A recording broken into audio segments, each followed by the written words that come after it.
আমাকে অনেকেই শুধু বারবার কোশ্চেন করেন যে মাশরুম পাউডার 8G কিভাবে খাবো। দেখেন, এই 8G এবং জিএল, জিএল মানে হচ্ছে অর্থাৎ 18 দিনের মাশরুম, মানে অঙ্কুরিত মাশরুম, মানে ডাব এবং নারকেলের ভাষায় যদি বলি এটা হচ্ছে ডাব। আর এটা হচ্ছে 90 দিনের মাশরুম, মানে এটা পরিপক্ক মাশরুম, যেটাকে আমি বলি নারকেল। এই নারকেল এবং ডাব একই গাছের ফল, ঠিক সেম মাশরুম, দোনোটাই সেম, শুধু বয়সের পার্থক্য, এটাই গবেষণা। এখন এই 90 দিনের মাশরুমে হচ্ছে detergent, like a detergent, polysaccharide, এটাতে পরিমাণ বেশি, ডিটক্সিফাই করবে। আর জিএল হচ্ছে ইনব্যালেন্সকে ব্যালেন্স করবে। শরীরে অনেক নিউট্রিশন কম আছে সেটা বাড়াবে, যেটা বেশি আছে সেটা কমাবে। 30 বছরের পর বেশিরভাগ মানুষের বডিতে সুগার চলে আসে, ব্লাড সার্কুলেশন ঠিক মতো না হওয়ার কারণে ব্লাড প্রেশার হাই হয়ে যায়, কোলেস্ট্রল বেড়ে গেলে, রক্তনালী ভরাট হয়ে গেলে ব্লাড প্রেশার হাই হয়ে যায়, অ্যালার্জেটিক প্রবলেম দেখা দেয়, সিজনাল ফ্লু, মানে ইমিউনিটি সিস্টেম বুস্টিং না থাকার কারণে অনেক ধরনের প্রবলেম তৈরি হয়। তো মাশরুম পাউডার আমি যেভাবে খাই আমি সেভাবে দেখাইছি। মাশরুম অনেকে রান্না করে খেত, বিভিন্ন মাশরুম রান্না করে ফ্রাই করে বিভিন্নভাবে খায়। তো এটা আমাদেরকে doctor Lim company founder DXN cultivate করে, নিজেরা মাশরুম চাষাবাদ করে। সে মাশরুম আজকে আমাদেরকে আপনাদেরকে খাওয়ার জন্য পাউডার করে দিছে। এতে সহজ উপায় হচ্ছে আপনি সালাদের সাথে, বিভিন্ন ফ্রুটস সালাদের সাথে অ্যাড করতে পারেন, স্যুপের সাথে, চায়ের সাথে, কফির সাথে অ্যাড করতে পারেন। বাট আমি যেভাবে সুযোগ পাই সেটা হচ্ছে নর্মাল পানি। এই যে নর্মাল পানি, ঠান্ডা পানি না নর্মাল, আপনার কাছে ঠান্ডা পানি ভালো লাগে ঠান্ডা পানি দিয়ে নিতে পারেন। নর্মাল পানি নিছি, এটুকু অল্প পানি নিছি।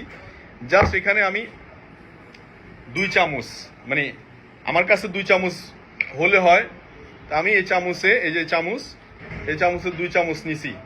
কতটুকু নিছি দেখাচ্ছি, আপনাদের পছন্দ, এটা যে ফুড, কোনো প্রবলেম নাই। এই যে দেখেন এটুকু নিছি। এই জিএল এটা সাদা, আর যেটা 8G পরিপক্ক মাশরুম সেটা হচ্ছে যে 8G। এই যে এটাও দিলাম,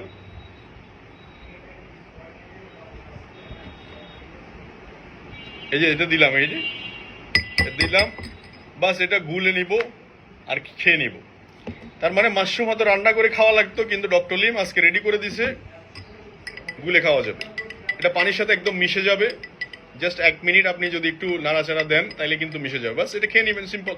এবং সাথে 1 গ্লাস পানি খেয়ে নেবেন এটার সাথে। এবার সকালে হোক, বিকালে হোক, খালি পেটে হোক, ভরা পেটে হোক, আপনার যখন যেভাবে সুবিধা হয় ভালো নিতে পারেন। তবে খালি পেটে হলে বেশি সুবিধা কি, দ্রুত শরীরের সাথে মিশে যায়। এটা যাদের অ্যালার্জিটিক প্রবলেম আছে, অ্যালার্জির জন্য ডক্টর দেখাইতে দেখাইতে, ওষুধ খাইতে খাইতে বেহোশ হয়ে যাচ্ছে, আপনি কন্টিনিউ ইউজ করতে পারেন এইটা। আপনি কন্টিনিউ 6 মান্থ ইউজ করেন, তারপরে আপনার পছন্দের সব খাবার খাইয়েন, গরুর মাংস, ইলিশ মাছ, কাতলা মাছ, যা খাইতে মন চায় সবই খাইতে পারবেন, সমস্যা নেই। বডি থেকে যখন রক্তটা পিউরিফাই হয়ে যাবে তখন অটোমেটিক্যালি এটা, তার মানে ডিএক্সএনের মাশরুম হচ্ছে কি, কোনো মেডিসিন না, এটা হচ্ছে বডিটাকে পিওর করতেছে, ক্লিয়ার করতেছে। বডিতে যেমন জামা কাপড় ময়লা হইলে আমরা ওয়াশ করি, এটা হচ্ছে বডির ইন্টারনাল অর্গান ওয়াশ। একটা গাড়িতে ময়লা হইলে ওয়াশ করি, এখানেও ঠিক সেম, এটা ভিতরে ওয়াশ, নাক দিয়ে বাতাস ঢুকতেছে, পানিতে আয়রন ঢুকতেছে, খাবারের মধ্যে পেস্টিসাইড ঢুকতেছে, ওই জিনিসটা আমরা এটাকে, এটা হচ্ছে বডি মেনটেনেন্স, এটা কন্টিনিউ করতে পারেন। আর জিজিএল যারা কন্টিনিউ করবেন, 6 মান্থ কন্টিনিউ করবেন টানা, এবং প্রতিদিন করবেন। যাদের অসুস্থ বেশি তারা 2 বেলা কন্টিনিউ করবেন, সকালে এবং বিকালে। 6 মান্থ পরে কি হিসাব করবেন। কেউ যদি বলেন যে আমি কিছু বুঝতেছি না, আমি বলবো যে সোজা আপনার ডায়াগনোসিস সেন্টারে যাবেন, টিজি পরীক্ষা করবেন, আপনার কোলেস্ট্রল লেভেল পরীক্ষা করবেন কি অবস্থা, সুগার লেভেল পরীক্ষা করবেন কি অবস্থা। জাস্ট 2 থেকে 3 মাস ইউজ করার পরে আবার পরীক্ষাতে যান কি অবস্থা, তখন রেজাল্ট আপনার চোখের সামনে দেখবেন। আমাদের হার্টের যত্ন নেওয়া বেশি দরকার না চুলের যত্ন নেওয়া বেশি দরকার, নিশ্চয়ই হার্টের যত্ন। তো এই জন্য বেশি বেশি করে 8GGL ইউজ করুন। রক্তনালী ভরাট হওয়ার আগে পরিষ্কার রাখুন, বডিতে সুগার আসার আগে নিজেকে ক্লিন রাখুন, পরিষ্কার রাখুন। এই জন্য কন্টিনিউ 8GGL ইউজ করুন। তো আমি কন্টিনিউ করতেছি, আপনিও কন্টিনিউ করতে পারেন।